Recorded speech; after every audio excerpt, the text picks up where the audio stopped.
Mesdames, Messieurs, bonjour, bonsoir, ça dépend de l'ère et du lieu où vous nous regardez à travers le monde.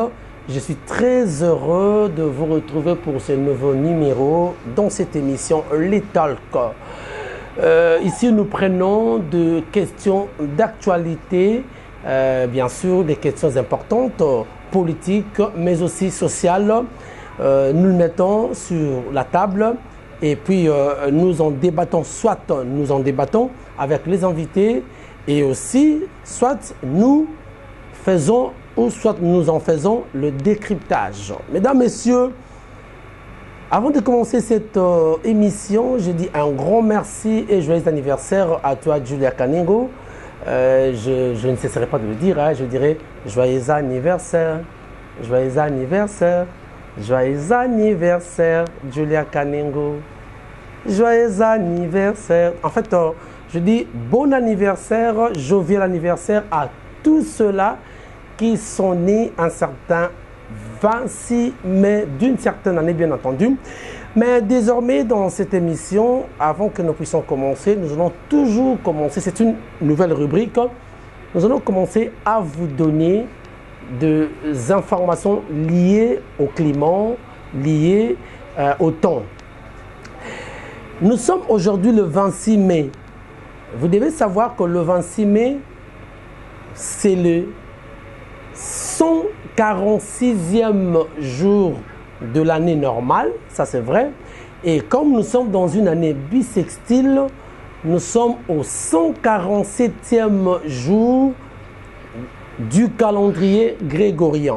Il nous reste pratiquement 219 jours pour que nous puissions dire au revoir 2020 et bienvenue 2021. Donc nous sommes déjà au 147e jour depuis le mois de janvier jusqu'au jour d'aujourd'hui. Donc nous avons consommé 147 jours. Mesdames, Messieurs, que Dieu vous bénisse. Que Dieu vous pambole. Voici le sommaire de cette analyse d'aujourd'hui. Nous allons faire le décryptage, comme nous avions dit.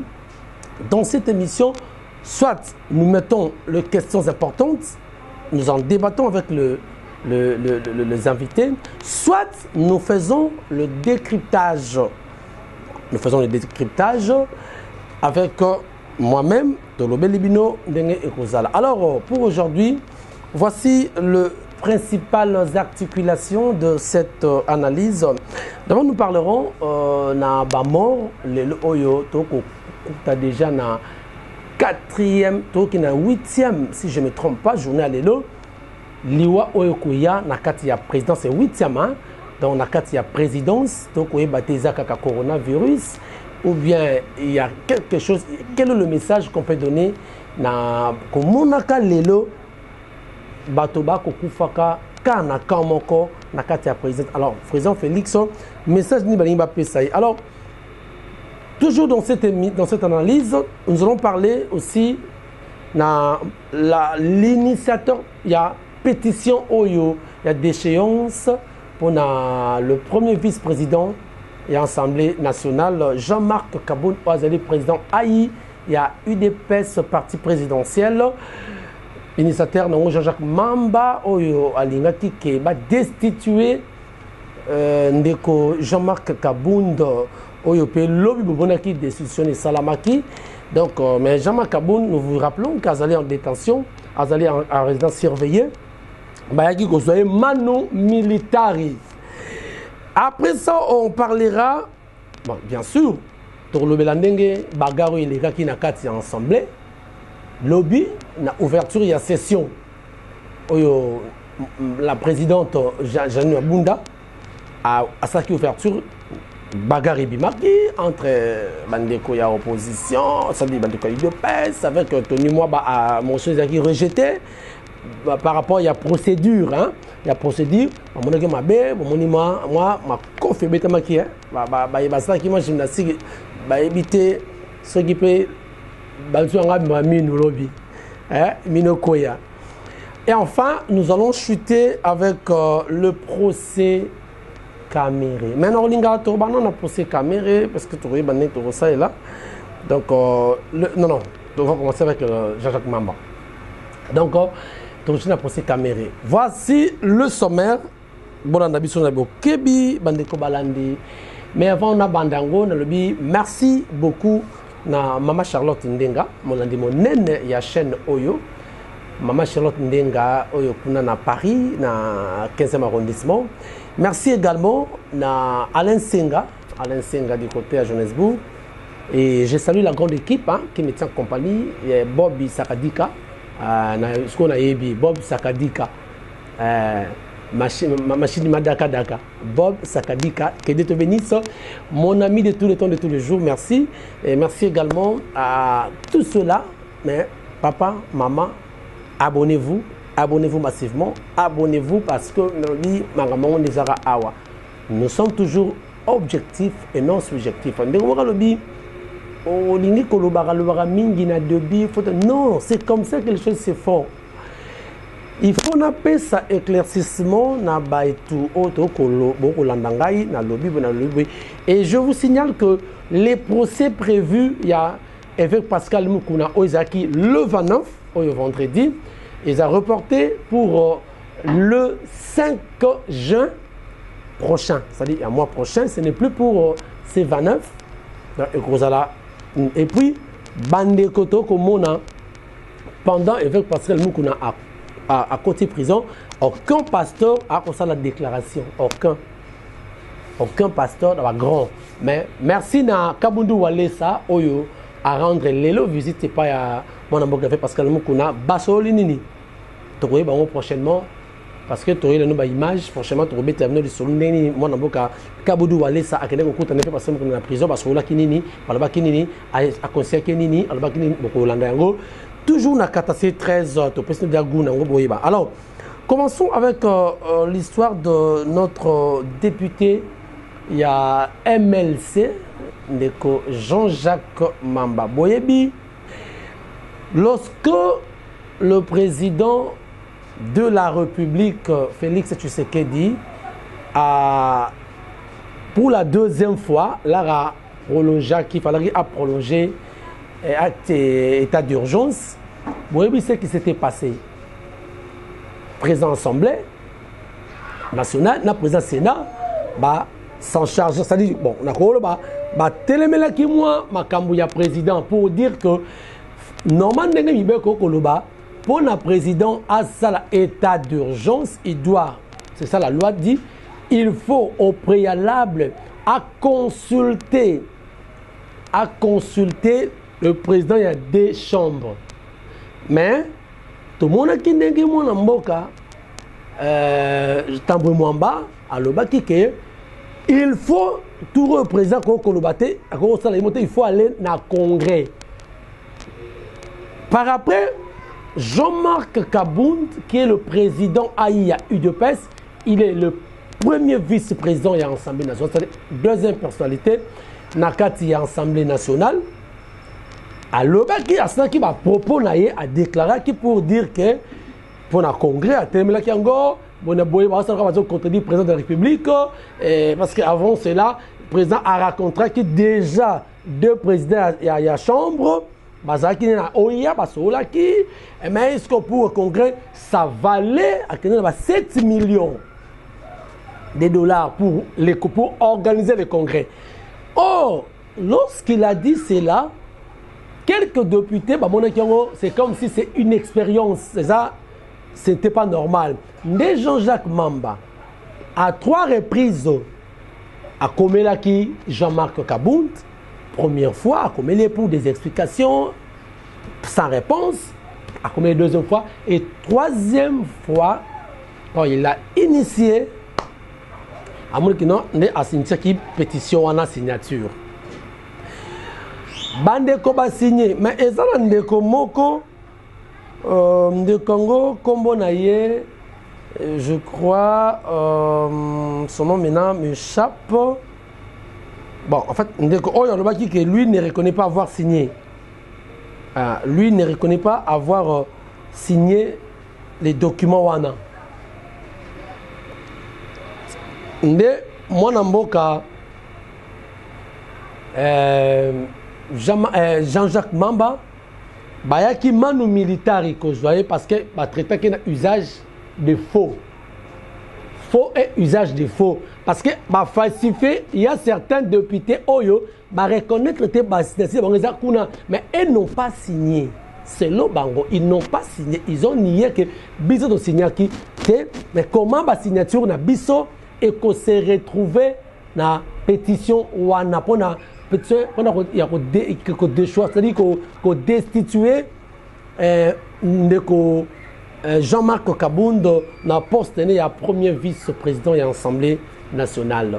Ndé et ko sala que moi mboka Jean-Jacques Mamba parquet général et tindaki manu militari bazwaki interpellé et il est en quoi en résidence surveillée et l'Okowana ça n'a pas plu à certains députés Balobi il ne pouvait pas normalement Namibeko il a ses immunités parlementaires on ne peut pas le prendre comme quelqu'un de la rue il a fallu qu'on consulte président assemblée et à une grande surprise Ndeko Raphaël Boukachoko Ndeko Moko voyez un député il y a MLC à Komelaki président assemblée et Maman Jani Mabunda de son côté dira qu'elle est surprise il y a Komona qui constate qui était malamment bazui Jean-Jacques Mamba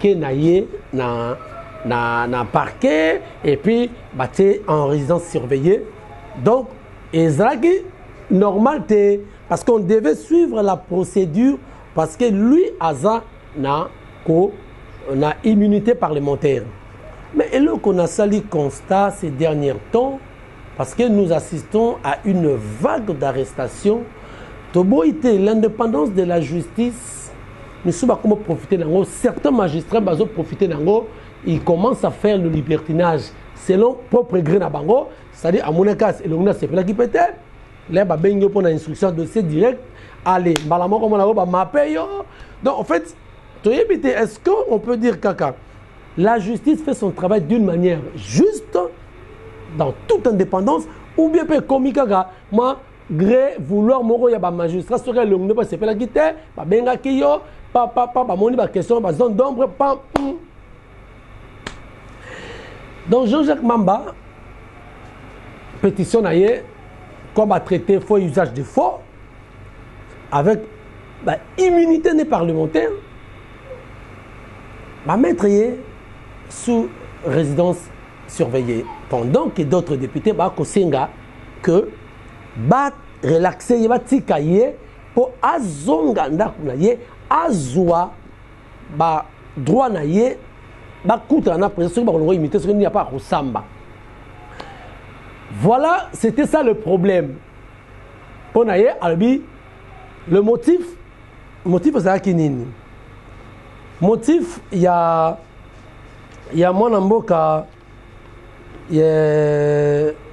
motif il y a Jean-Jacques Mamba contre Jean-Marc Kaboul et Zala Kinini. Et ça dit que propos à Tena Kiwana qui est discrédit par rapport à 7 millions pour naïe à mon avis que il n'est pas digne que y ait Azala de Sikawana d'où il doit être destitué de à une seule pétition wana ba signé pour naïe l'air bakangiye reine plénière il y a lobby réunion parlementaire plénière je voulais dire plénière réunion parlementaire il y a lobby Oyeleki c'était l'ouverture il y a session pour n'abat traité pour Jean-Jacques Mamba a déposé dans le secrétariat il y a assemblé document na yekuna alors hier c'était pour traiter sikoyo dossier wana il y a déchéance il y a mon amboka Jean-Marc Kabundo bazala ki wana bandeko balandi c'était vraiment grave. Alors, comme ils étaient là, Bakoti, ils étaient 315 députés. Je dis bien 315 députés Bazaki Nassal. Sans Kobanga, que Boyaki, rassemblement, plus de 20 dans ma corona. Tous en état d'urgence. Mais une chose étonnante, dans une salle, il y a plénière, plein locaux là d'habitude n'est pas là. Tous en état d'urgence, tu vois qu'il n'y a pas plus de 20, mais bateau qui est belé. L'obité, est-ce que c'était préparé? C'était comment? Tu éviter. Mais du moins, Bazaki est belé. Parmi les députés Wana, il y avait 315, mais 289, hein, c'est 289 ont voté pour. Parmi les 315 députés, nous avons, donc parmi les 315 votants, nous avons 289 ont voté pour la destitution de Jean-Marc Aboud, 17 contre la destitution, et puis 9 se sont abstenus.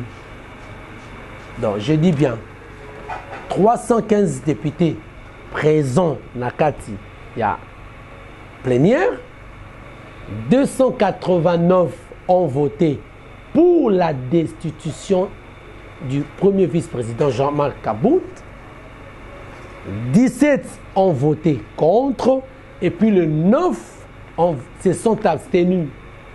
Mais tu as là déjà. Talakaka. Les députés sont 500. Ceux qui déjà vont voter, plus de 250 députés vont voter. C'est déjà, quand on a atteint, donc on s'est le voter. Va voter 289 pour Jean-Marc Aboud à Longwa. Mais, et l'autre compagnie, et même ils ont réfléchir et zanini. Avant plénière Oyo, parce que nous, et banda qui déjà kala. Bah, destitué, tout le monde va gagner Jacques Mamba, tout le monde va gagner Jacques Mamba, c'est-à-dire Jean-Marc Aboud est fort. Alors, qui sait que la procédure n'était pas normale. Mais la grande surprise, bah destitué. Mais avant plénière, il y a lobby.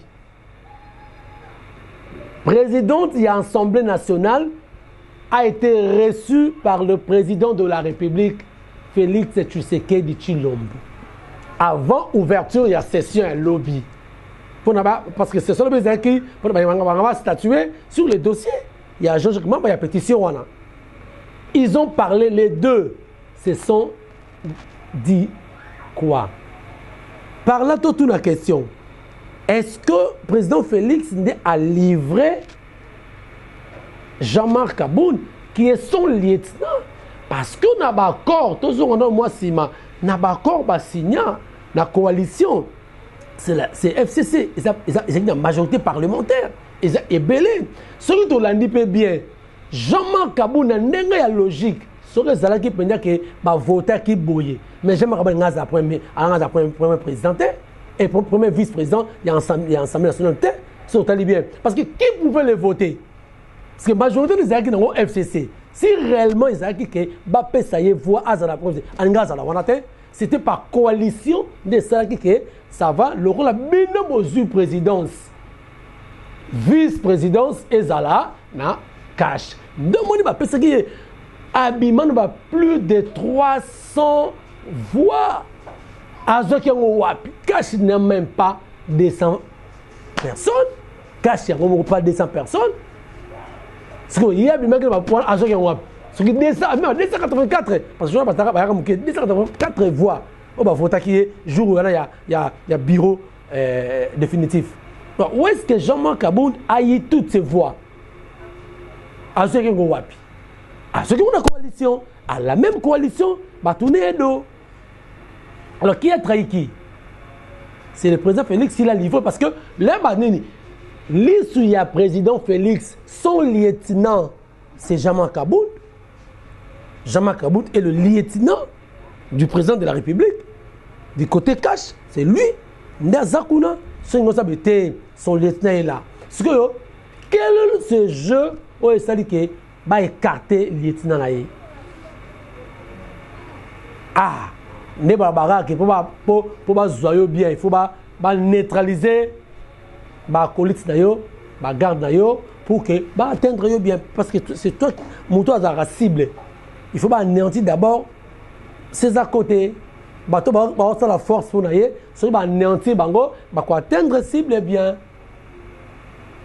Président Félix a eu l'entretien avant l'ouverture de la session avec le président Janine Mabunda, le président de l'Assemblée nationale. Mais qu'est-ce qu'ils se sont dit? Est-ce que le président Félix aurait livré Jean-Marc Kabound? Yaga Mutuna. Pour ceux qui sont là, qui est à Sala, à régler le problème. Tant que vous avez comme la numéroté. Mais à le bac nini. Après ça, il y a une injonction nini. Et après ça, il y a destituer Jean-Marc Kabound, va voter pour qu'il y ait quoi ou bien nini. Ce qui Jean-Marc Kabound a quoi. Alors, quel sera maintenant l'avenir de la coalition au niveau du Parlement ou au niveau de l'institution? Hein? Quel sera l'avenir? Donc, et ça va me tourner comme tourne. Donc, ces gens d'actes et c'est les qui, voilà. Donc, merci beaucoup, Bob. Tous on continuer. Voilà, nous étions en train de parler pour la destitution. Il y a Jean-Marc Kabound. Alors, Bande Kobalandi, tous on continuer. Na début quand il y a plénière déjà lorsque le président ou présidente il y a l'Assemblée nationale Maman Janine Mabunda a ça qui déjà ouverture et session déjà quelques députés parce que je vous rappelle que motion il a tenu loi bas pour la procédure on a déjà été rejeté. Déjà, système de Bakanda. Et que ça là que, député M. Soukande Mati, ils ont commencé à se donner un coup de poing. Vous comprenez? Bête. Ok. Voilà. Donc, je disais, Betty, maintenant, Bob Saradika. J'aime seulement l'image, voilà, pour revivre ce qu'a été cette ambiance désolante dans l'Assemblée nationale. Tout le monde. Je crois qu'on nous avait annoncé que le groupe UDPS créerait des incidents pour ne pas permettre le rejet. S'il vous plaît, nous suspendons la séance.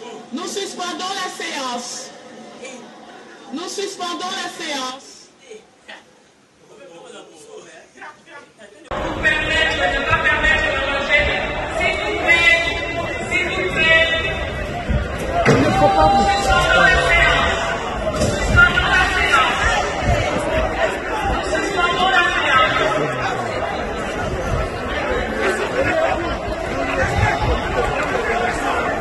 Voilà des actes pareils.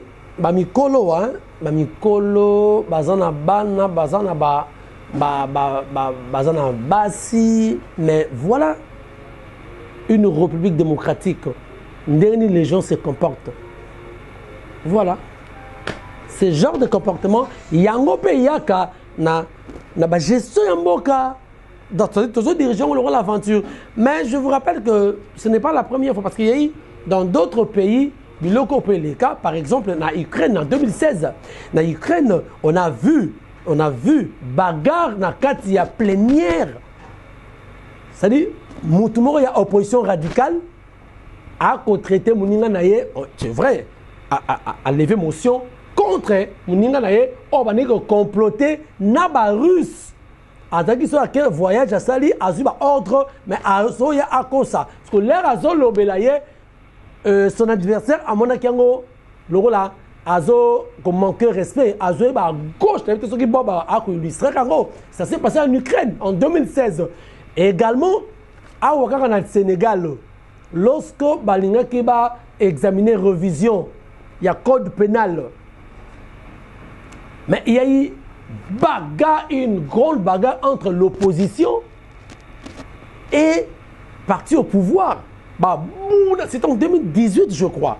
En 2018, c'était au Sénégal. En pleine plénière boyée. Donc, les gens de l'opposition n'étaient pas contents qu'il va reviser loi et code pénal électoral. Pardon, qu'est-ce que je dis? Code électoral, hein? Oui, excusez-moi, c'est l'absus. Code électoral dans la plénière dans l'Assemblée nationale. Alors, l'opposition avait trouvé qu'on ne peut pas faire ça. Maintenant, tu pouvoir s'opposer. Que c'était vraiment une bagarre. Je crois que Bob a illustré beaucoup de temps. Qu'est-ce qui s'est passé dans le Sénégal en 2018. Donc, pour dire que ce genre de comportement et les Karalangopen, na Ukraine, na Sénégal, là, ce n'est qu'un échantillon, mais il y en a plein de pays belés. Dans les pays ébélés, Babiloko et les Kaka. Mais du moins, nous devons prendre conscience, il faut que joie à venir Yamboka Nabiso Namaboko. Peuple congolais longtemps courbé a besoin d'un soulagement. Tokoti Kala Kakabouete, longtemps courbé, Nenge Ninezo Koloba. Vraiment, on va rester toujours pour Nanini. Bon, avant plénière, Ezalaki Ndeko Janine Mabunda, à côté de Félix, mais sans suite. Est-ce que cette décision éco-fragiliser davantage la coalition au pouvoir? Décision OE. Éco-fragiliser davantage la coalition plutôt au pouvoir. Question mark. Tozo est là, Tozo Jimele. Tozo est là, Tozo Jimele. Mais l'allure où vont les choses, l'allure où vont les choses, on risque d'avoir des grandes zone forte. Il y a turbulence entre le mois de juin et le mois de juillet, mai. Donc, il y a une zone de turbulence, la forte turbulence. Là où vont les choses. Si on va chuter avec ce dossier à Jama Kaboun. Tu as la question. Maître Nager s'est noyé lui-même. Parce que lors il y a 38e anniversaire, il y a eu de pèse. Jean-Marc Kabound avait dit Baye qu'on a déjà nagé. Il s'était adressé à qui? Baye qu'on a nagé parce que Camille était connu. C'est-à-dire FCC, Baye qu'on a nagé. Vu, Maramba ça là-bas, vu, blocage, Kalaming était au Kangabango. J'interprète sa pensée, hein. Kalaming était au Kangabango. Misu Barokima, Barokatsa, Olebakatsa Baboatu, Bako nager. C'est-à-dire Baye qu'on nager. C'est comme les lotos banines. Il y a mon maître nageur à Dini. Ah! Donc, maître nageur à Dini. Et puis, quelle coïncidence! Hier, c'était le 25 mai 2020. Et c'est-à-dire jour il y a Noël à Kimbanguiste. Non seulement jour à Noël à Kimbanguiste, et Zalaki, jour où Jean-Marc Kabound a destitué na pouvoir, na poste à président, vice-présidence à l'Assemblée nationale. Et non seulement ça, et Zalaki peut date anniversaire, il y a Paul Chilumbu. Oui, Paul Chilumbu. Jean-Marc Kabound a Bengana qui est porte-parole, il y a eu de pèse. Anniversaire né et Thomas qui peut le 25 mai. Quelle coïncidence! C'est que Jean-Marc Paul Chilumbu a CP là, à Robert Maboko, parce que Mouto a Longola qui est à checker mal à l'aise, et ça qui est Jean-Marc Kabound. C'est le même jour pour destituer un poste de vice-président, il y a l'Assemblée nationale. Alors, quelle coïncidence! Quelle coïncidence! Oh là là là là là là! Donc, voilà, mesdames, messieurs. Si tout le Belana nous procède à Mwanamboka Vital Kamere. Vital Kamere, dans l'émission précédente, il se croit toujours directeur à cabinet. La première audience, ezalaki une sorte d'arrogance, orgueil ezalaki. Il s'était donné comme, il s'était montré comme donneur de leçons dans le tribunal. Mais ce qui n'est pas bien, l'humilité précède la gloire. Il faut s'humilier. Même au yebi mingi, parce que si on samba devant justice, car na pété na yo, il y a dire cab et quoi il s'ayo. Parce que le président juge par non, non, des autres kende à Rolonga quoi il s'ayo. Deuxième audience, la première c'était le 11, mais la deuxième yango autoleka le 25 oyo, ça a été retransmis. Bah boya qui bisoto kota, bana Congo, bana Poto, bana Afrique nyoso. On nous a interdit d'entrer dans le procès wana parce que hier c'était, il était devant la chambre en foraine hein, de la grande instance, il y a Gombe, mais dans la prison Makala. C'était en chambre de foraine. Balobi kaka, la chaîne nationale de Kota, biso nyoso dehors. On a été même malmené par les agents de l'ordre, police, PEM, bengani biso comme on n'a pas droit à l'information pour tous. Biso tout que nous avons la chaîne nationale.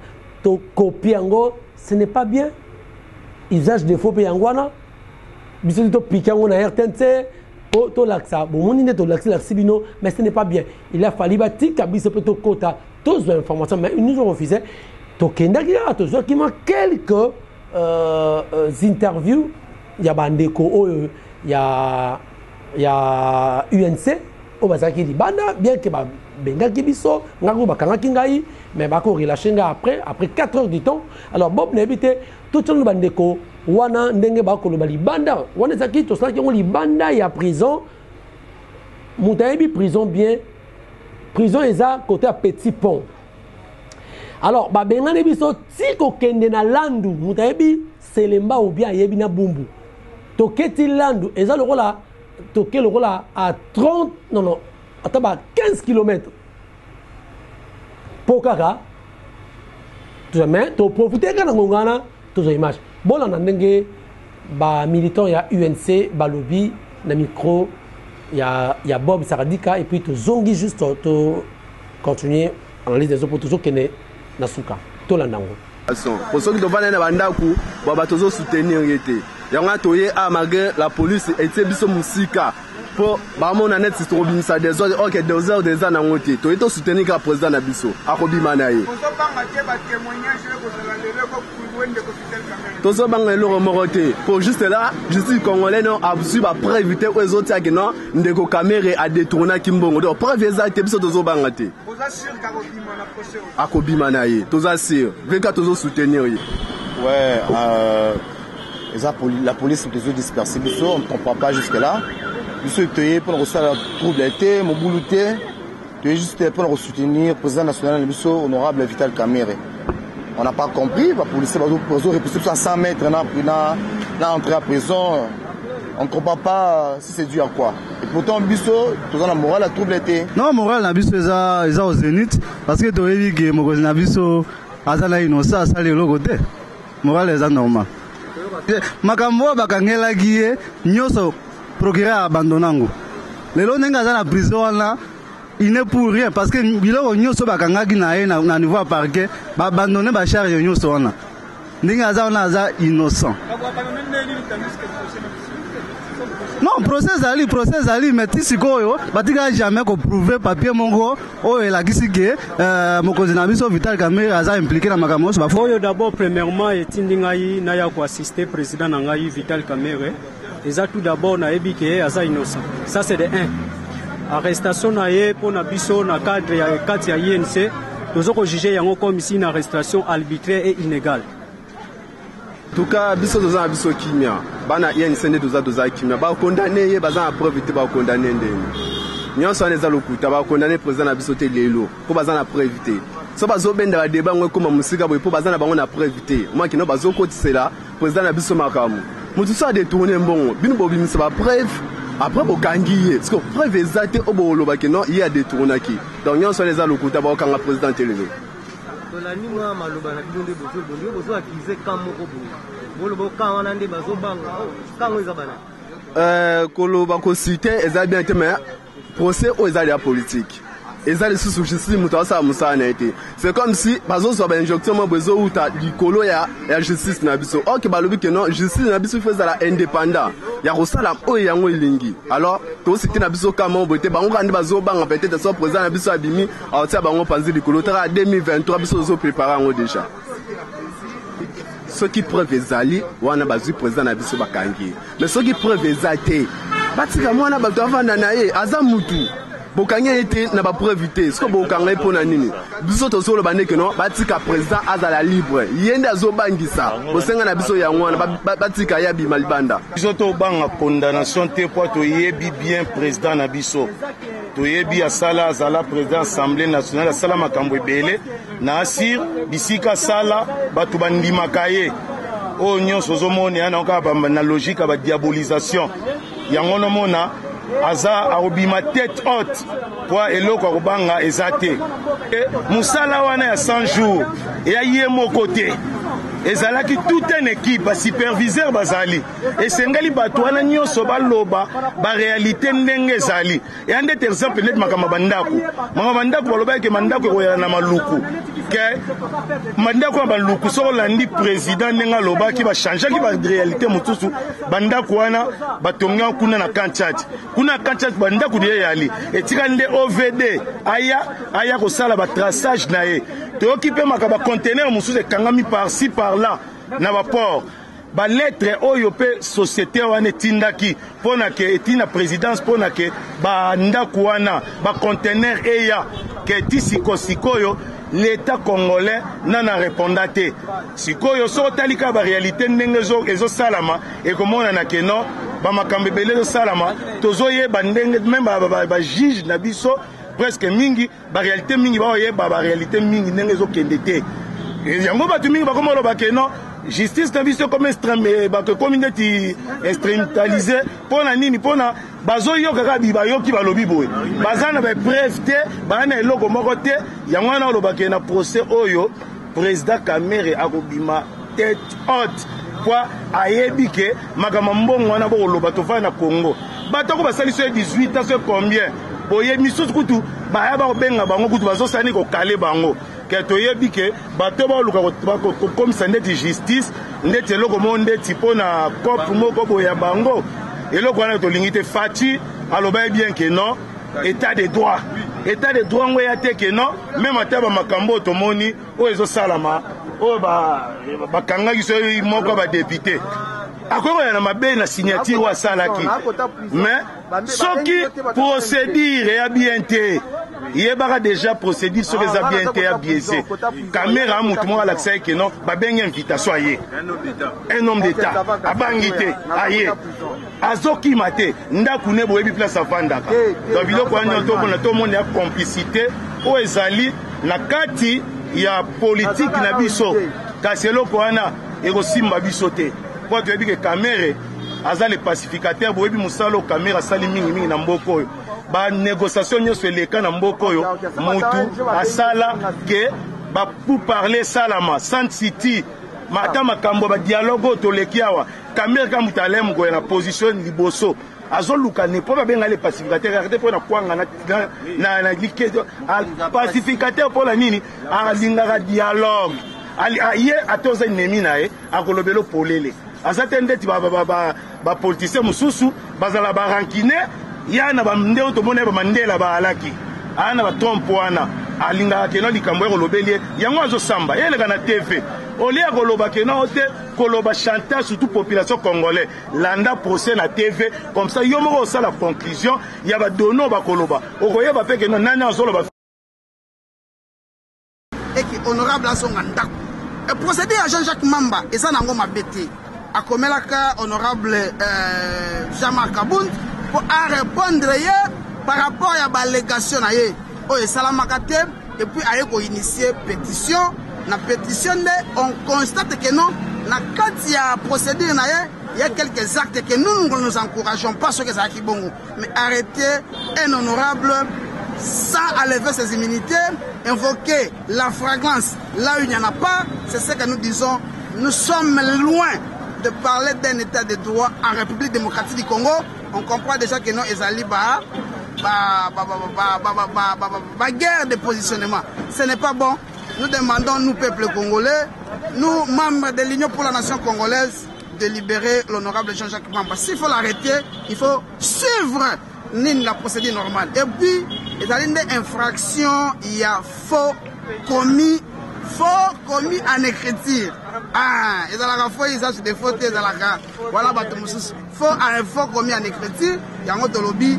Ceux qui vont relancer la mais c'est là, la procédure normale, l'article 124, il y a livre 2, il y a code pénal congolais. Donc, tout ça, on a de soutenir.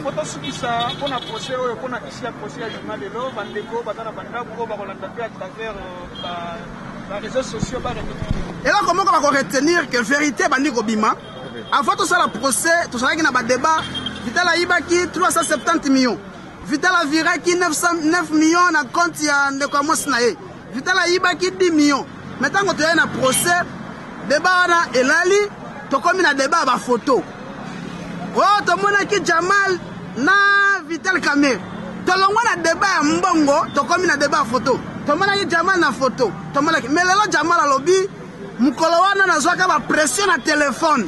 Nazala ki ambriye batu ba benganga na ndenge moko bazo somenga yi banini yango mona ki nazali na titidi wana lelo na solo ba vérité le te yambango nanu ya koloba français parce que zaki omoni ba komo ko cha vidéo na ba TV zo leka et comme argument c'est faux débat ezali nde yambongo Jamal a reconnaître que non ngai na récupérer mbongo na ngai nyonso na somba pe bandaku et puis ya mutuya oyo peuple a comprendre il faut yeba que non Jamal a lobby Angola e bengi ngai Brazza e bengi ngai Namibie 4 pays a bengi ngai pour tongela bango bandako habiter na sisana na RDC mais mutabo to cha na prison et ça malamuti peuple azo comprendre vérité to que ne malembe mutuna mutu soko za chrétien to musulman to bouddhiste soki nani ozoza moi vérité na ndenge na yo Vital Kamerhe alobaka je ne suis pas voleur.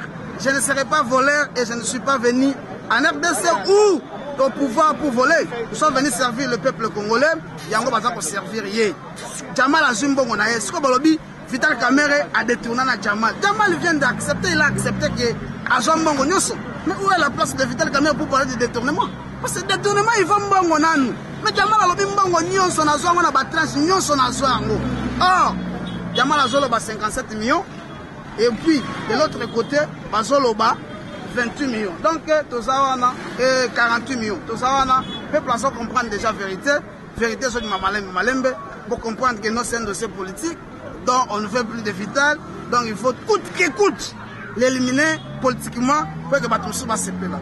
Maître Kabengela Zouaka, parole, Moukolona Lobby, ceux qui vont passer Vital Kamerhe, liberté provisoire, République et qu'on perdre les lots comme côté. À moi, ben individu, on va comme les lots, au moni. Donc, bilan, il y a pas tout le monde comme maintenant, Tochaka Kamerhe na Makala. Ça, ce n'est pas un bon service. Nous sommes là. L'INC et Wana, on a soutenu beaucoup de il y a des bonnes choses. Beaucoup de gens ont fait passer.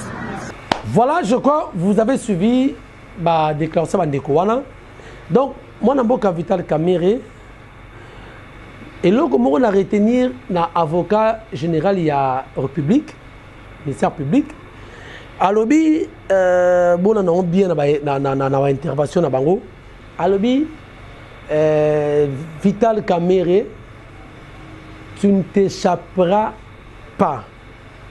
Bon, alors, on a une idée. Donc, on s'échapper.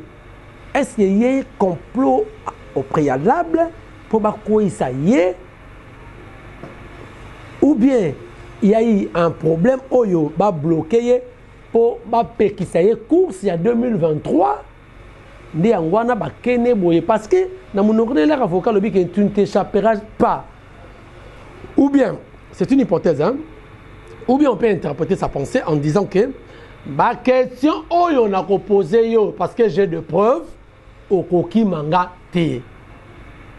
Tout comme Ndengo zana yeba ke tozo bloqué onzela pour la course à 2023. Yango tozo crélo boyo yeba ke o mato kita o ko échappé te. Voilà, merci beaucoup, je crois pour la prochaine ngai na kolinga vraiment ko bête nango c'était ma case c'était pour ezali di Camboya justice. Pour moi le to ko banga pe komika o lobby boyo invitation. Yo y'a la preuve. Bah instruit dossier malamoko mappé. Donc to tiki justice mais to senga boye. La justice doit être indépendante. Certains magistrats, les lois comment profiter de l'indépendance de la justice, ils commencent à en faire le libertinage.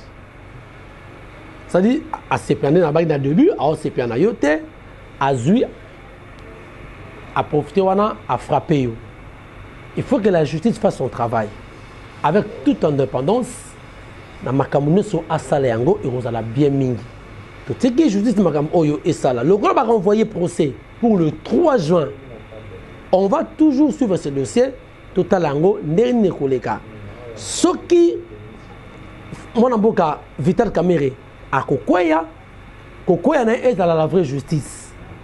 Ce qui parlent de la quitter, ils n'ont pas quitté la vraie justice. Ils ont été justice et jouir et quota na dossier politique parce que c'est déjà le dossier politique est commis. Neto Senga, Papa Félix, vraiment, justice n'est pas état de droit, n'est pas et qu'il avec toute indépendance. Je crois bien pour la petite réflexion, tout ça, on les lots, pendant qu'on a par rapport à l'information, par rapport il y a Jean-Jacques Momba, il y a l'Assemblée nationale, Jama Kabundo, na niveau il y a présidence, les lots ont enregistré plus de 8 personnes au Batiki Biso. Nakata présidence, Ndeko Papa Oyo Kombo Naye, j'ai oublié. En fait, il y a des gens, Charles Kiloso, il y a Tiki Biso, toujours dans la présidence. Na Jean-Pierre Wechi, vient à Biso, à Tiki Biso, je crois. Ndekopé Oyo, et Kabassel, la garde rapprochée. Il y a président de la République. Baza Ebele, Nandetoko, entre guillemets, Ndeko, il y a Aïe, Dirkap Aïe Oyo, Babache Sikoyo, les qui n'aient pas de qui semblerait faire Koufi. Il y a moi, c'est ceux qui, sa grande soeur, sa petite soeur, je ne sais pas, mais Auto Koufa. Alors pourquoi Bilo Kwana et Kosala Makaka, côté Moko, Nakata présidence? Quel est le message au président Félix? Il faut affouer la mission. Message Nini Balimba Pesaye, Nanyoso Ezoli Kawana. Parce qu'après avoir abattu tous ces gens-là, et la prochaine cible, ça sera qui? Parce que celui qui va alors la prochaine cible, ça sera qui? Ah, président Félix, Fafoula Missou, Afoula Matoi, Ayebela. Il faut que ce genre de choses. Est-ce que ça a corona? Est-ce que ça poison? Ce sont des temps de questions qu'on se pose. Merci Bandeko Balandi. Je crois que nous sommes arrivés à la fin de cette émission, cette analyse d'aujourd'hui, 26 mai 2020. Merci beaucoup. Nous sommes des humains. On dit errare humanum est. Donc les numéros sont là. Vous nous envoyez le message pour la bonne marche. Sur le pour accéder à l'information. Pour mes athées, numéro Zawana Benga. Pour la bonne marche. Merci à la grande équipe qui m'a tenu compagnie, Bob Sakadika, du côté de la caméra et du côté de montage. Toujours Bob, qui te bénisse. Merci à Julia Kaningo. Joyeux anniversaire à toi. Plein de bonnes choses. Je crois que Dieu va te protéger jusqu'à ce que Jésus reviendra sur la terre. Merci beaucoup à Maman Charlotte Ndinga. Merci à Alain Nsenga. Merci à Ma Vivi de Bundes, Ma Vivi de Bundes, Ma Vivi Stoll, voilà, Ma Vivi Stoll de Bundes, Balobi maman moko bien, Ma Vivi Stoll de Bundes, maman moko bien, Balobi Zama pa molisiko zali, Alors, ce qui nous a été, on se retrouve prochainement dans un autre numéro. Ciao.